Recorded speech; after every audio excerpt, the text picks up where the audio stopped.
Hello everyone. आज हम बात करेंगे प्लस टू क्लास की बिजनेस स्टडी का चैप्टर 9.1 में हमारा एक क्वेश्चन है वित्तीय निर्णय, जिसको 3 भागों में बांटा गया था। एक विनियोग निर्णय, वित्त व्यवस्था निर्णय और एक लाभांश निर्णय। तो इन वित्तीय निर्णयों में से हम आज डिस्कस करने वाले हैं वो है लाभांश निर्णय, डिविडेंड डिसीजन। क्या है लाभांश निर्णय, उसके बारे में बात करेंगे और लाभांश निर्णय को प्रभावित करने वाले घटक के बारे में बात करेंगे। तो चलिए चलते हैं लाभांश निर्णय। लाभांश निर्णय, इसका अभिप्राय है यह निश्चित करने से है कि लाभ का कितना हिस्सा लाभांश के रूप में अंशधारियों को दिया जाएगा और कितना भावी आवश्यकताओं को पूरा करने के लिए संचित लाभ के रूप में व्यवसाय में ही रोक लिया जाएगा।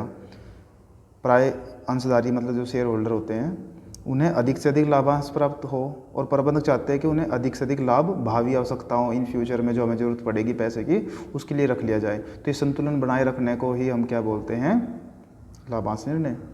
ठीक है ना। तो ये भी ध्यान रखना, प्रॉफिट जो होता है वो प्रॉफिट और लाभांश लाभ ये क्या है, ये सब एक ही है। पर जो सिंपल प्रॉफिट है वो इंडिविजुअल बिजनेस हम करते हैं या कैसा भी बिजनेस करते हैं उसमें होने वाला जो लाभ होगा वो होता है प्रॉफिट या लाभ। पर जब हम कंपनी की बात करते हैं, शेयर वगैरह की बात करते हैं, तो शेयर जिसने ले रखे हैं ना उन शेयर होल्डरों को जो मिलने वाला लाभ होता है उस लाभ को बोलते हैं लाभांश। अब शेयर होल्डर तो चाहेगा मुझे ज़्यादा लाभांश मिल जाए, और जो शेयर होल्डर के अलावा जो दूसरा बचा प्रबंधक, वो चाहेगा कि उस पैसे का हम बिजनेस में प्रयोग करेंगे, ज़्यादा रख लेते हैं, लाभांश लोग शेयर होल्डरों को कम देंगे। तो ये आपस का जो तालमेल है वो बिठाना वो लाभांश निर्णय कहलाएगा। इस बात को आप ध्यान रखेंगे। ठीक है। अब हम लेके चलते हैं आपको लाभांश निर्णय को प्रभावित करने वाले घटक, मतलब किन वजह से हम कहाँ इसका यूज करेंगे। ठीक है, सुनिए। सबसे पहले लाभांश निर्णय को प्रभावित करने वाले घटक में मुख्य घटक है आय, मीन्स अर्निंग। लाभांश का भुगतान वर्तमान व संचित लाभों में से किया जाता है, मतलब वर्तमान में जो प्रॉफिट कमा रहे हैं उसमें से और जो लाभ जमा थे हमारे पास उसमें से। तो लाभों की कुल राशि जितनी अधिक होगी उतना ही अधिक लाभांश दिया जाएगा। सिंपल सी बात है भाई, जब हमारे पास प्रॉफिट ज़्यादा मात्रा में है तो हम डिविडेंड दे देते हैं ज़्यादा, पर जब लाभ ही कम हो रहा है तो फिर डिविडेंड कैसे दे देंगे। तो ये आय की जो दर है वो उसके ऊपर डिपेंड करेगा कि किस तरह से डिसीजन लेना है लाभांश देने का। आय की स्थिरता, एक कंपनी जिसकी आय स्थिर होती है, फिक्स मतलब ना घटती ना बढ़ती, तो वह अधिक लाभांश घोषित करने की स्थिति में होती है, या इसके विपरीत, क्योंकि वो फिक्स होती है ना रेट जो प्रॉफिट की, ज़्यादा नहीं होता कम नहीं होता। तो स्थिरता को देख के ही डिसीजन लेते हैं भाई हमें डिविडेंड देना है या नहीं देना है। जब आय जब कंपनी की स्थिर रहेगी तो वो लाभांश सिंपल सी बात है ज़्यादा ही देगी, क्योंकि उनको पता भाई इतनी इनकम होने वाली है। और जब आय अलग अलग होने वाली होती, फिक्स ना होती, फिर वो ज़्यादा आय होती तो ज़्यादा, कम आय होती तो कम। ये है यहाँ पे आय की स्थिरता का मतलब। अब है लाभांश की स्थिरता, कि हर कंपनी प्रति अंश लाभांश को स्थिर रखने की नीति को अपनाती है। यहाँ लाभांश की स्थिरता का अभिप्राय है लाभांश के किसी भी स्थिति में कम न देने से है, मतलब कोई भी कंडीशन आ जाए लाभांश उतना ही दिया जाएगा जो पहले से ही तय कर रखा है। तो लाभांश स्थिर रहे अथवा बढ़े तो अच्छा है, मतलब चाहे तो लाभांश जितने हैं उतने दो या उससे ज़्यादा दो, कम ना दो। तो इस दृष्टिकोण से आय के थोड़े से परिवर्तन से लाभांश दर को न तो घटाना चाहिए और ना ही बढ़ाना चाहिए। तो यहाँ लाभांश की स्थिरता का मतलब ये कहना चाहते हैं लाभांश को फिक्स रखना या उससे ज़्यादा करना, कम ना लेके जाना। तो ये डिपेंड करे, ये लाभांश निर्णय को इफेक्टिव कर रहे हैं। विकास की संभावनाएं, यदि कंपनी को विकास के अधिक अवसर उपलब्ध हैं तो क्या होगा, फिर इससे अधिक वित्त की आवश्यकता होगी। जब विकास के अवसर मिल रहे हैं तो उसको पैसा ज़्यादा चाहिए। तो ऐसी स्थिति में कंपनी आय का अधिकतम भाग प्रतिधारित रिटेन करना चाहेगी और कम लाभांश के रूप में देना चाहेगी। तो विकास की संभावनाओं पे भी डिपेंड करेगा भी लाभांश ज़्यादा देना है या कम देना है। तो ये भी एक बहुत अच्छा घटक है। उसके बाद है रोकड़ प्रवाह स्थिति। रोकड़ प्रवाह स्थिति का मतलब है कि भुगतान से रोकड़ का बहिर्वाह, मतलब आउटफ्लो है जो होता है, भुगतान करने से आउटफ्लो होगा, कैश जाएगा, सिंपल सी बात है कंपनी से। तो कंपनी का आय पर्याप्त हो जाती है, ठीक है ना, पर्याप्त हो सकती है, परंतु यह संभव है कि इसके पास लाभांश का भुगतान करने के लिए आवश्यक रोकड़ न हो। तो इस प्रकार कंपनी की रोकड़ स्थिति लाभांश निर्णय का एक मुख्य निर्धारक है। जितनी अधिक कंपनी की स्थिति रोकड़ की अच्छी होगी उतना ही अधिक लाभांश का वो भुगतान करने के सक्षम होगी।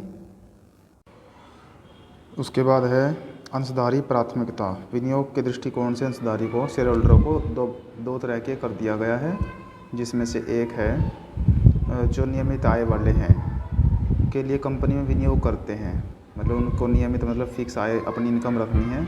और दूसरा है जो पूंजी लाभ मतलब कैपिटल गेन अर्जित करने के लिए कंपनी में विनियोग करते हैं। यदि अधिकतर अंशधारी पहले तरह के हैं तो कंपनी को उन द्वारा अपेक्षित लाभांश अवश्य घोषित करना चाहिए, क्योंकि उनकी रेगुलर इनकम होनी चाहिए तो उसके लिए करना पड़ेगा लाभांश घोषित। और अगर दूसरे प्रकार के हैं जो इस तरह के हैं तो अधिकतर अंशधारी दूसरी तरह के ही होते हैं, तो लाभांश घोषित करने के बारे में कंपनी स्वतंत्र रहती है भाई कितना उसको लाभांश घोषित करना है। कोई ज़रूरी नहीं है भी ज़्यादा ही करना है, कोई ज़रूरी नहीं कम ही करना है, अपने हिसाब से जो बैलेंस बना रहे। उसके बाद है कर नीति। कर नीति का मतलब है टैक्स की जो पॉलिसी होती है। तो लाभांश निर्णय कुछ सीमा तक कर नीति पर भी निर्भर करता है। यदि लाभांश पर कर की दर अधिक हो तो कम लाभांश देना बेहतर रहेगा। यदि लाभांश के ऊपर कर की दर इसका अपोजिट मतलब कर की दर कम होगी तो लाभांश अधिक देना ठीक रहेगा। तो उसके बाद है अंश बाजार प्रतिक्रिया। लाभांश व अंशों के बाजार मूल्य में सीधा संबंध होता है, अर्थात यदि लाभांश अधिक दर से घोषित किया जाएगा तो इसे एक अच्छी खबर माना जाता है। अगर ज़्यादा लाभांश मिल रहा है तो मार्केट में क्या जाएगी, एक पॉजिटिव इफेक्ट जाएगा, अच्छी खबर जाएगी कि भाई कंपनी के जो डिबेंचर हैं शेयर हैं वो बहुत ही अच्छे हैं, कंपनी बहुत अच्छी चल रही है इसका मतलब। तो परिणामतः अंशों का मूल्य बढ़ता है, फिर उससे मार्केट में वैल्यू बनेगी, प्राइस बढ़ेगा उससे। तो इसी प्रकार लाभांश दर में कमी से अंशों के बाजार मूल्य में क्या आएगी, कमी आ जाएगी। अतः वित्तीय प्रबंधक को लाभांश है जो डिविडेंड जिसे बोलते हैं, दर का निर्धारण करते समय उनके बाजार के अंशों के बाजार मूल्य पर होने वाले प्रभाव को भी ध्यान में रख के ही डिसीजन लेना चाहिए। उसके बाद है पूंजी बाजार तक पहुँच। यदि आवश्यकता पड़ने पर कंपनी पूंजी बाजार में आसानी से वित्त इकट्ठा कर सकती है तो उसे अधिक लाभांश घोषित कर देना चाहिए, और अगर वो कहीं और से पैसा इकट्ठा नहीं कर पाती ज़रूरत पड़ने पर तो उसको लाभांश कम घोषित करना चाहिए। उसके बाद है वैधानिक बंधन। तो जो कानूनन सिस्टम है उसके अनुसार कंपनी के लाभांश नीति वैधानिक प्रावधानों के अनुरूप होनी चाहिए। जो कानून कहता, गवर्नमेंट कहती है, जो नियम कहते हैं, वैधानिक प्रावधानों के अनुसार कंपनी दत्त अंश पूंजी मतलब पेड अप शेयर कैपिटल में से लाभांश नहीं दे सकती। पेड अप में से नहीं देना उसको, क्योंकि इससे पूंजी कम हो जाएगी। इससे ऋणदाताओं की सुरक्षा पर भी प्रतिकूल मतलब नेगेटिव इफेक्ट पड़ता है।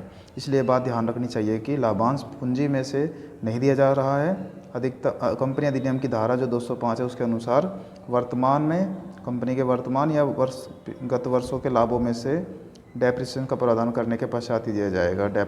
ह्रास का मतलब है कटौती करने के बाद जो किसी भी तरह की। अनुबंधित बंधन।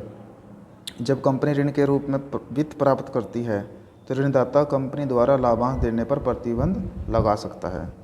सुन लीजिए दोबारा, जब कंपनी ऋण के रूप में वित्त प्राप्त करती है मतलब उधार उसने ले रखा है, लोन ले रखा है, कर्जा ले रखा है, तो ऋणदाता कंपनी द्वारा लाभांश पर प्रतिबंध लगा सकती है। मतलब जो ऋणदाता का मतलब जिसने ऋण दे रखा है ना, वो बाउंड कर देगा कि भाई कोई ज़रूरत नहीं है लाभांश देने की, मेरे पैसे दो या ब्याज दो, जो भी है, तो वो अनुबंधित कर सकता है। अनुबंधित बंधन का मतलब एक रोकना किसी भी चीज़ के लिए, ठीक है। तो इस तरह से आपके ये जो लाभांश निर्णय को प्रभावित करने वाले घटक समाप्त होते हैं। Thank you.